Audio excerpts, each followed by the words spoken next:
shy รับไปอินเตอร์เนี่ย baby shy ฮัลโหล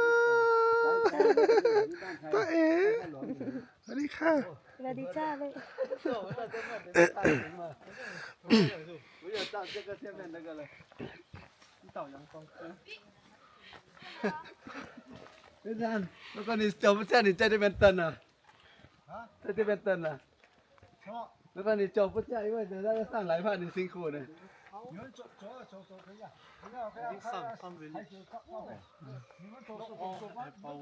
because you need to play ฮะ我跟不上，我不要跟你们。对好มิตรชันสบาย对呀不是说每一户都不是可能是发电的可能不是那个电大像感用发电机这种的应该还比较大คนนี่แหละอาจารย์เส้นนี้ยืนเต็มเลย มาตัวเหล็กนี่แหละขับรถนะครับ มันโดนเหล็กจึกนี่ เรียบร้อยเรียบร้อยพระอาจารย์ อันนี้ว่าใกล้นิดเดียวเอาแล้วเว้ยมันจะเอา เชิญจ้อง You want her coffee buffalo coffee buffalo and hot water